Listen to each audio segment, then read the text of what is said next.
Hello guys, welcome back to my new video. তো তোমাদের সকলকে স্বাগত একটা আমার নতুন মিম রিয়াকশন ভিডিওতে। তোমরা যে আমার মিম রিয়াকশন ভিডিওগুলোকে সাপোর্ট দিচ্ছ, সাপোর্ট এরকম করে সাপোর্ট করতে থাকো, তাহলে আমি খুব তাড়াতাড়ি 1000 সাবস্ক্রাইবার কমপ্লিট করতে পারবো। আর 1000 সাবস্ক্রাইবার কমপ্লিট করলে তো তোমরা জানো যে আমি তোমাদের জন্য একটা নতুন সারপ্রাইজিং ভিডিও আনতে চলেছি। তো ওই জন্য অবশ্যই সাবস্ক্রাইব করো। আর এই যে শহরের যেটা প্রবলেম থাকতে কাকের আওয়াজ, ভাই খুব কাকের আওয়াজ। তোমরা যদি না জেনে থাকো শহরে সব থেকে বেশি কাক কেন থাকে, তাহলে আমার এই ব্লগটা দেখে আসে যাও, সূর্যসেন পার্কের ব্লগটা। তো ওখানে আমি ভালো করে বলছিলাম যে কেন শিলিগুড়িতে সব থেকে বেশি বা শহর এলাকাগুলোতে কেন বেশি কাক থাকে। তো চলো আজকের মিমসগুলোকে রিয়াক্ট করি। আমার পিছনে দেখতে পাচ্ছ একটা নতুন ব্যাকগ্রাউন্ড। আমি প্রতিদিন নতুন নতুন জায়গায় যাই আর মিম রিয়াক্ট করি, কারণ আমার কাছে কোনো নির্দিষ্ট স্টুডিও নেই ভাই। আমার কাছে নির্দিষ্ট স্টুডিও হবে যখন আমি আমার বাড়িতে যাবো। এখন আমি আছি আমার মামা বাড়িতে, তার জন্যই। তো চলো মিমসগুলোকে স্টার্ট করি। সবার প্রথমে যে মিমসটা দেখবো সেটা হচ্ছে কি দুর্গা পূজার মহিষাসুরের ফানি মিমস। আচ্ছা,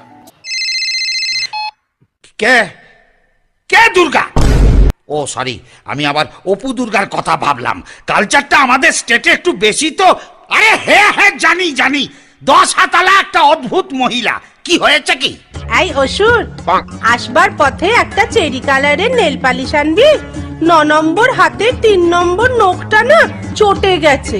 আমিও চটে গেছি, চ্যাংড়ামি পায়া হ্যাঁ। নেল পালিশ কিনে আনবো আমি? পয়সা দিয়ে দেবো, তারপর ইনসেন্টিভ তোর শিল্পায়ন হবে। শিল্পায়ন না, অবশিল্পায়ন হবে। হ্যাঁ, শিল্পা শেঠি আমি পাবো? সেটি নয়, শিল্পায়ন। তোর দিকে আমি শিলপাথর ছুড়বো আর চাপা পড়ে শিল্পায়ন হয়ে যাবে তোর। দুর্গা পূজা চলে আসলো, কাপড় টাপড় কিনলে কিনা আমাকে কমেন্ট করে জানাও, আমি তো এখনো কিনিনি। চলো নেক্সট মিমটা দেখি। জিএফ এর সাথে ঝগড়া হওয়ার পর। আচ্ছা, তুমি কি এখনো আমার উপর রাগ করে আছো? খাও নাই নিশ্চয়ই। আমি জানি তো, আমি যতক্ষণ পর্যন্ত না তোমার রাগ ভাঙাবো তুমি কিচ্ছু খাবা না। আচ্ছা বাবু, আমি সরি, অনেক অনেক সরি। তুমি প্লিজ খায় নাও, না খেলে অসুস্থ হয়ে যাবো তো। খাও, তুমি না খেলে কিন্তু আমিও খাবো না। প্লিজ খায় নাও। ভাই হেলদি রিলেশনে থাকা ভালো, টক্সিক রিলেশনে না।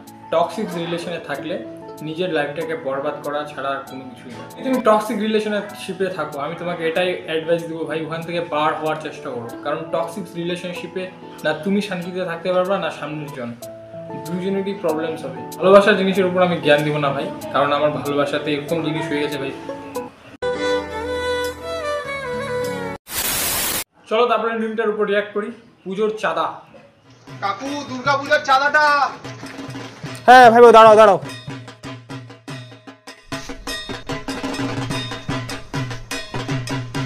ভালো টাকা নিয়ে এসছে মনে হয়।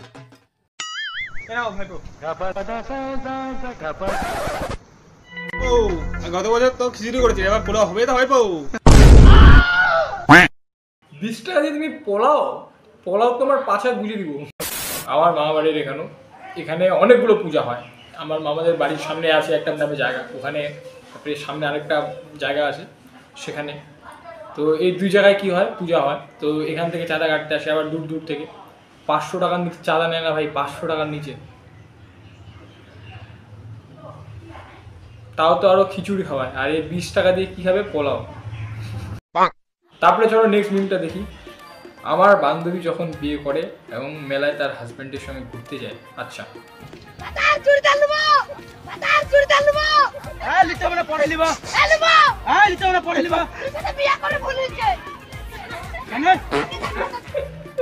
এটা বান্ধবী না ভাই, এটা আমাদের বর্তমানের সময় জেনারেশনের রিয়েলিটি। যেটা তুমি যদি কোনো মেয়েকে তার চাহিদা পূরণ করতে পারো, তার সব কিছু মেটাতে পারো, তাহলে সে তোমার সঙ্গে থাকবে, নাহলে তোমাকে ছাড়াও চলে যাবে।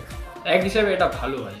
দেখো কেন আমি তোমাদের বলি, তুমি একজন রং পার্সনের সঙ্গে ছিলে, সে যখন তোমাকে ছাড়ে চলে যায় তখন তুমি বুঝতে পারো সেই পার্সনটা রং। এবার কখনো কখনো আমরাও নিজের রং হতে পারি। দেখো কেন, কারণ আমরা যদি কোনো কাজ টাজ না করি, এটা ঠিক যে আমরা তাদের চাহিদা পূরণ করতে পারি না, কিন্তু যদি আমরা করার চেষ্টাও না করি তাহলে তো এটা আমাদেরই ফল্ট। আজকে একটু বেশি জ্ঞান দিচ্ছি না তোমাদের, সরি। তারপরে চলো নেক্সট মিমটার উপর রিয়াক্ট করি। বাবা হ্যাঁ মেয়েটা কে?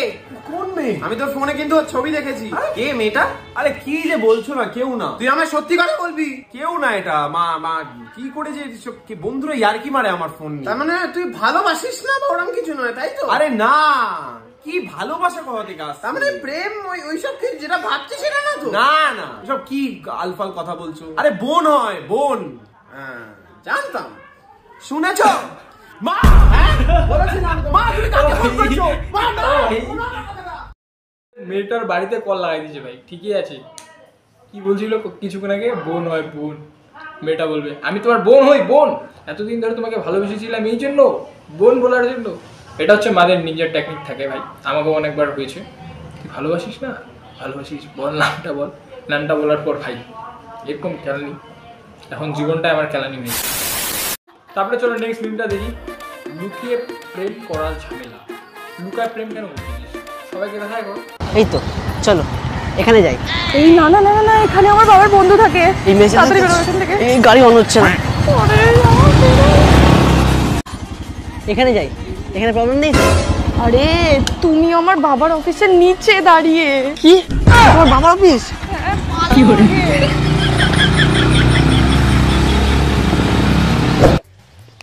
এটা বাচ্চাদের পার্ক, এখানে আবার তোমার বাবার কেউ নেই তো?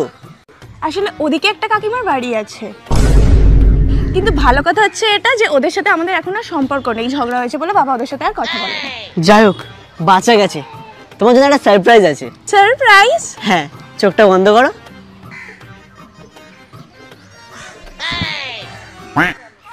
Happy rose day. তোমার মনে ছিল? আমি ছাড়া কি মনে রাখবে বলো? Thank you. চলো এই আমাদের ভালো মুহূর্তটাকে একটু ছবি তুলে রেখে দিই। আরে সাবস্ক্রাইব করে দাও নেক্সট ভিডিওর জন্য। ভালো মুহূর্তটাকে ছবি তুলে রেখেছি, আর যখন বাবা মা দেখবে আমার মতো এখান থেকে করে ভিডিওটাকে এন্ড। তো ঠিক আছে ভাই, দেখা হচ্ছে নেক্সট ভিডিওতে।